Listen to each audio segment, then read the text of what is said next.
Good day, ladies and gentlemen, and welcome to another Talk and Learn in Korea experience. Teach and Learn in Korea. Talk and Learn. Teach and Learn in Korea experience. But a few things, a few caveats I gotta tell you. For those of you who don't know, I am a poet at heart, and there's some things that happens with people who literally write to put their emotions out, and that is you fall in love at any whim. You fall in love, you get a crush and everything. And there's a bit of a backstory to this, and we're going to get to that eventually. But like I said, today we're going to focus on the general things happening outside of the school. All my experiences happening outside of school. The next video is going to continue on the first part of this video. It'll all become clear once we get to it. So what happened? Essentially, the first month, I've got to mention a couple of people. These are people that probably changed my life, especially in the beginning of Korea, and they don't know it, right? We've already touched on the Christian dude that I told you. We've already touched on him. And now we're going to go a bit into detail with someone named Cody.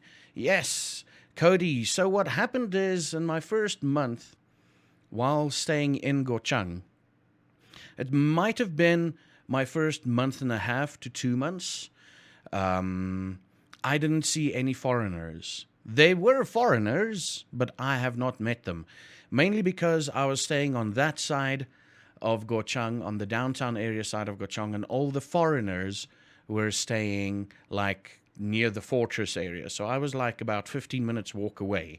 If I had known this, I would have walked that road the first couple of weeks till I meet a foreigner and then meet up with them.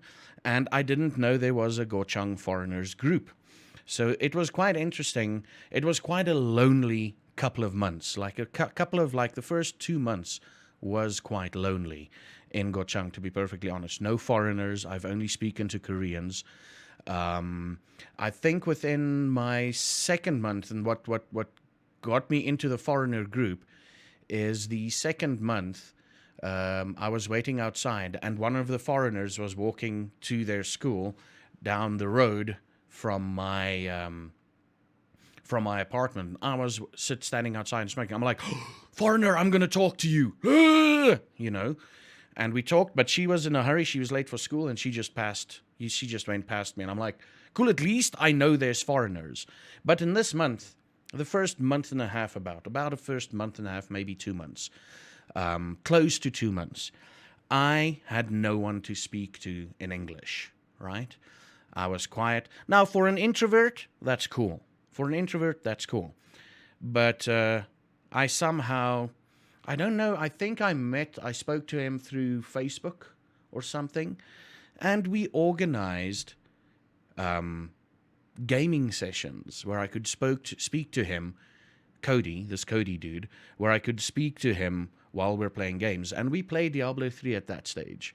So we played Diablo 3. I went onto the American side of things server, created a new character, and we just played, and we started talking about random stuff. And, you know, I mentioned to him, like, listen, I know there should be foreigners in my hometown, because TaLK won't do that to me. You know, TaLK won't do that to someone who can't speak Korean.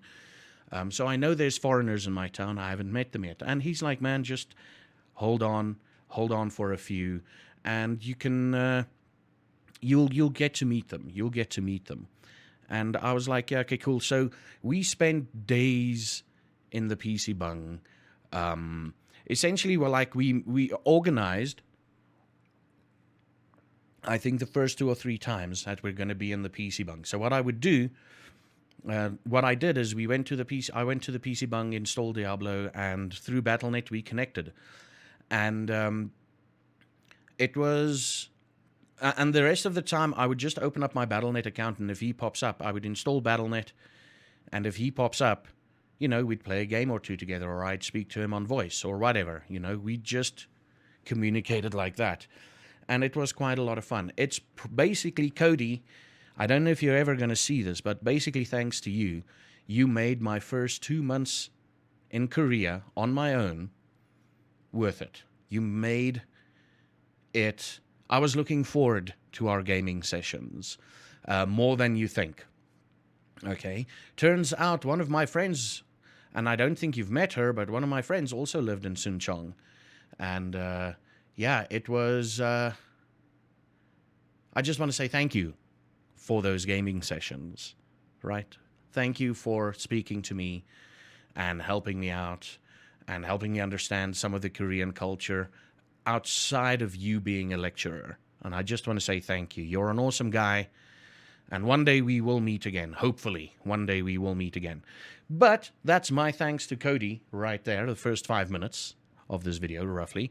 Thank you again, Cody. And I really hope you can see this. Even if you only watch the first 5 minutes up until this, you meant the world to me. And there's no words that can convey my gratitude to that simple action of you playing Diablo 3 with me. It was just, wow. Thank you so much, man. Thank you, thank you, thank you from the bottom of my heart. Thank you. So, about 2 months in, we organize a Jeonju get-together. So our group of Korean scholars, our group of scholars, decided we're going to meet at Jeonju. Now, another thing you don't know about me, aside from me being a poet and falling in love and having crushes on people, another thing you don't know about me is I absolutely love candy floss. I love candy floss.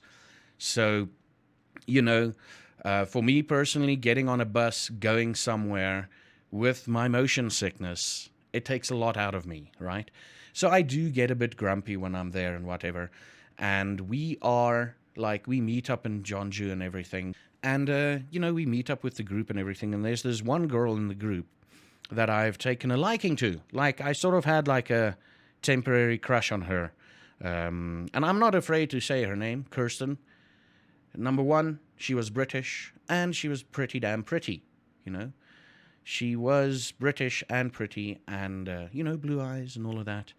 I'm not going to show her photo. This was just like a crush and everything. It was someone that, I believe that you need to talk to beautiful women as a man. You need to talk to beautiful women as a white straight man. Or even as a straight man, you need to talk to beautiful women randomly. And she was one of them. And with her British accent, man, it kind of killed me. It made my knees weak. And that's the thing with Kirsten, Probably never going to see her again. If I do, I'm still going to have weak knees. Even if she is married, I'll be like, but anyway. Even if I'm married, I'll meet her. I'm like, but anyway. So we're in Jeonju, and I'm like, we're talking to the people. I'm like, listen, guys, if you know, I've heard there's apparently candy floss around here somewhere. They're like, oh no, we'll take you to a place, right? And let me show you this. Boom! That's candy floss right there. That is candy floss. That's the candy floss I had gotten. And I'm like, ho. I was a happy Zaffer that day. That was like the highlight. This was like, this happened, and this happened at a stage where I haven't even met the foreigners. And this is about 2 months in, the foreigners in my hometown. This is about 2 months in. So this was like a highlight. Just that simple act of candy flossness was freaking amazing. And it was huge. And I'm going to have to edit this because the next photo, I almost said video again, the next photo shows faces and shows Kirsten. Apparently, that's also a thing she loved. Like, candy floss was our connection, man. Candy floss was our connection. So we both went out and got ourselves some candy floss. So I'm sitting there, and someone's like, listen, we got to show you a picture. We got to take a picture of you while you're eating the candy floss, or when you're busy eating the candy floss. And this was it. See, I'm pointing that way. It should be that way. See, this was me eating candy floss. I quickly had to do a jump cut there because the person's face was there was a person holding. So Kirsten's holding the candy floss, and I'm eating it. And I'm like so happy and so freaking nah. And you can see I was a bit fat there. I'm still fat, but, I did put on some weight in Korea. Well, actually, no. That section of Korea, I lost a lot of weight. That's me probably at my thinnest in Korea because I didn't eat a lot the previous month, and we'll get into that the next episode. We'll get into that. But that was me enjoying candy floss, having money to buy food, and this was probably the skinniest you'll ever see me in South Korea. And that is the candy floss. And I want to say, like, I don't mean anything like, ooh, I want to get with Kirsten or whatever. Like, the whole thing is, you know, I'm just putting it out there. I'm telling it as it is, open book and whatnot. And it was fun hanging out with them. And if I heard she was in the group, you know, I looked forward to it more than just hanging out with the group, because then I got to like talk to her. And I think that's where I started building up confidence to speaking with people in general. Yeah, that is my candy floss. Spookasem in Afrikaans. Interestingly enough, it's called spookasem in Afrikaans, which literally translates to English as ghost breath. So candy floss, ghost breath, you know, yeah. But yeah, that was one of the events that got me to fall in love with Jeonju even more. Jeonju was but a difficult place for me to go to. You'll find out later why. Once I get to my Jeonju experiences and whatnot, you'll find out later why. The thing is, I was still, at this stage, I was not a fan of walking around. You know, I just wanted to go to a place, sit and eat and drink. And the people that I hung out with weren't. They like, oh no, it's just a 10-kilometer walk. And I'm like, what? You know, and they're like, don't take taxis if you don't know where you're going. I'm like, okay, this is Jeonju, and I didn't know where I was going. So I didn't want to spend money on taxis and whatever. So I walked everywhere. There's one day where I literally did a 10-minute walk, 10-kilometer walk to get to one spot. And it was about, I think, the second time I went to Jeonju. And was it Jeonju? I want to say it's Jeonju, yeah. And it was an interesting time. But yeah, that's my cotton candy story. I'm going to make the shorter videos. I'm going to attempt to make shorter videos. In the next one, and I need to remember this, in the next one, we are going to talk about a bit about my first 2 months in Gochang, you know, and we're going to go into detail there. And it was probably my first 2 months, just a little bit of a preview. My first 2 months was probably my most difficult months in Korea. Like after I've moved away, after we've finished with the orientation. But I'm not going to get into that. That was my cotton candy story, my Cody story, and my Kirsten story, if you will. And we'll delve into more details eventually. But yeah, thank you everybody for watching, and I'll see you on the next one.